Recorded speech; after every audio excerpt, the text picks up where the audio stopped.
Welcome back to the channel. Today I'm going to be working on the charger. What I'm going to be doing is installing the doors that I pulled off the parts charger that I recently purchased, as well as I'm going to put some plug welds in the Magnum hatch inner structure, as well as start grafting the Magnum hatch into the charger trunk. But before I do that, I need to pull the charger back into this part of the shop. I have had it in the other shop because I was stripping the charger in this shop. And the parts charger is kind of getting confusing. I have so many chargers and challengers and stuff, but I really can't wait to get the doors on. What I did yesterday was actually clean the shop up because I had the 6.4 and the 6.2 on pallets. They're taking up a lot of room. So I moved those under there, put the pallets that were under there, which were suspension components, diffs, and transmissions, onto the racks, which cleared up a lot of space. And once I get the doors off of the parts charger onto my charger, the Magnum charger, I will have a little bit more room. There won't be doors laying around and stuff like that. So let's get the charger into this shop, start working on it, get the doors on it, and start working on getting the hatch and everything made so it looks more like a car, and I really, really can't wait for it.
Was finally able to come to a good stopping point on the charger. As you can see, the trunk and the hatch are now mocked up on the car, and it gives you a good visualization of what it's gonna look like. And I really do like how it looks. It makes all the difference having the taillights on there. It just goes to show you that it's happening. I mean, the Magnum charger is coming more and more real every time I work on this thing, and I just love that it has the rear camera. I didn't want to cut the other trunk up, which is a plus because I actually sold the other trunk that didn't have the camera. And one reason, as you can see, that these two are not welded together is because I do not have the outer wheel well.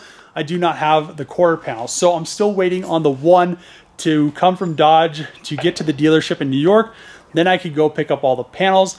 One tip about sheet metal is all these panels, they are not 100% identical. So when you go and start lining stuff up, you want to have all the panels to line it up, run some sheet metal screws in it, then figure out all your body lines. As you can see, the body lines on the taillights are fine, but I don't have the quarter panel back here to make sure 100% that this body line is going to be perfect.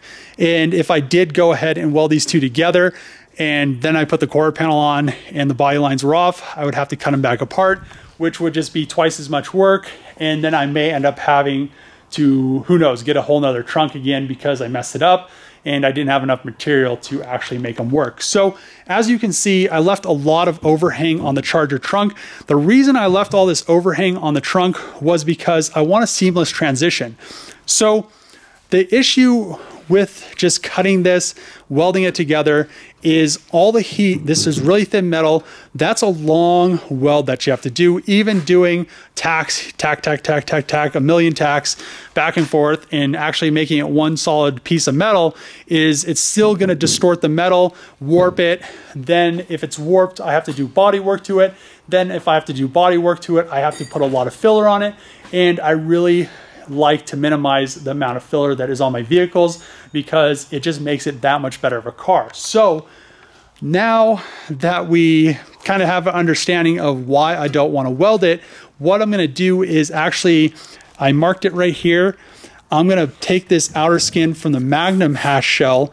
I'm going to drill the spot welds out of it, pull it off, bend this piece of metal of the Charger trunk up. Then I'll have a seamless transition all the way across that I didn't have to weld. When the back glass is on there, it'll look 100% factory. It won't have a bunch of welding and it just will look very, very clean. I do also plan on doing that with the quarter panel where the quarter window goes, but the one issue I have is I can't do it here because this piece isn't actually on the Charger. So what's going to happen here is I'm actually going to have to weld it. I'm probably going to end up overlapping this panel with the Charger quarter panel and then weld it. But I'm going to still have some distortion. I'm going to have to do some stud gunning and a little bit of filler there, which it's not that big of an area. I also have to do it up here, but at the same time, it's still not that big of an area.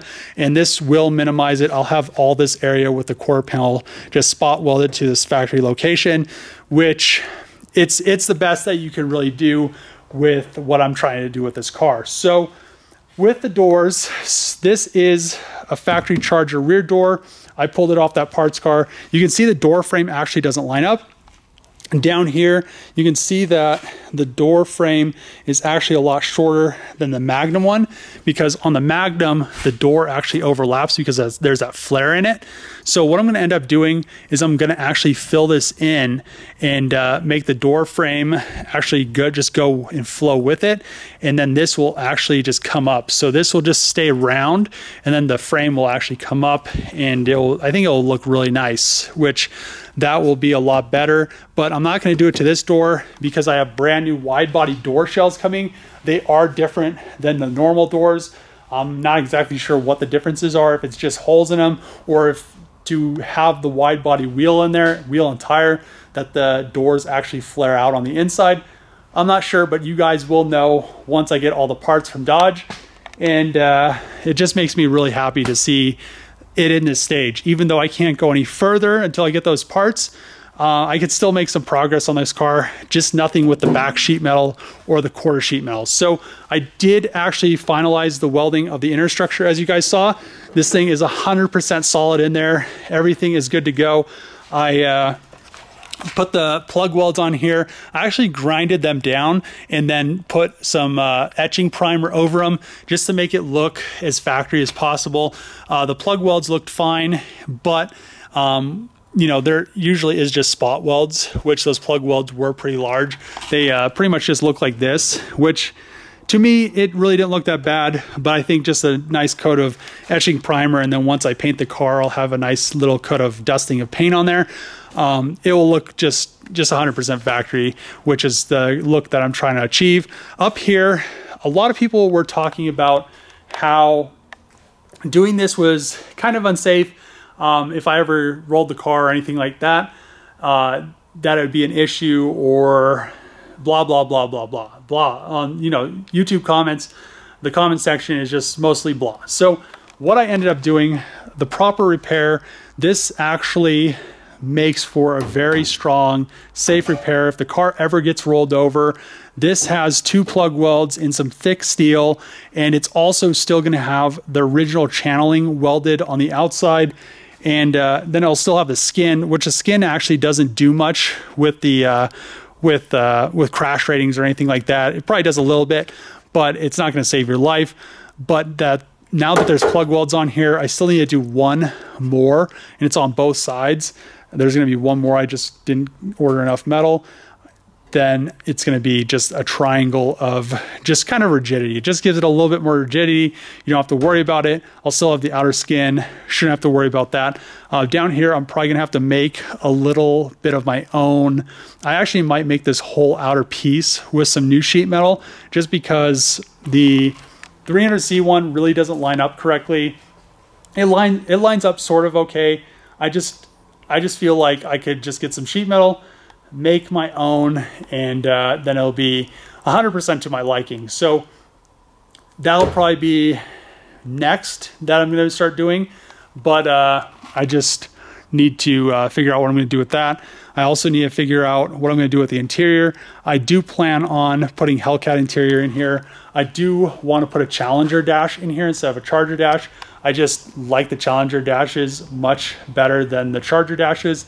And I just need to figure out what I'm going to do with the drivetrain. I'm still waiting on some parts so I can mount the all-wheel drive transmission in this car. I'm still waiting on the company to water jet my fixture table so I can start working on the subframes. I'm going to make the, like I said before, the front and the rear subframes, so all the Trackhawk suspension and transfer cases and all that stuff will work in the Charger. And yeah, that's pretty much it. I'll have to cut the floor so I can get the transfer case to fit, but that's probably going to be in the next episode since I don't have the quarter panels, and I'll have to, you know, I'll have some free time to work on some other stuff. So I'm really happy that, also happy that this is just one piece. The car is all nice in one piece again. I don't have to worry about it bending or doing anything weird. Once I get all these outer wheel wells and all this stuff back in it, it'll look a lot more like a car. And it's just a lot of work. It's a lot of measuring, a lot of welding, and a lot of just fabricating special parts and custom sheet metal and stuff like that. So even though it doesn't look like a lot of stuff has happened, I probably measured this car, I don't know, before I welded the inner structure from the Magnum to the Charger, I probably measured over 100 times to make sure everything was gonna be 100% spot on, that nothing was off. I made sure that the door frames were exactly the same height, the back was exactly the same height.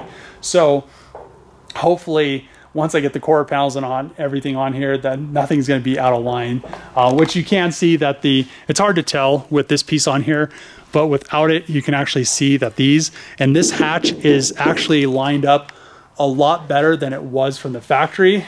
You can see where the paint marks were before, and now I have all the holes centered. So if I do need to adjust this a little bit, I have a lot of adjustment, but these body lines are going to be really, really nice compared to what they were before.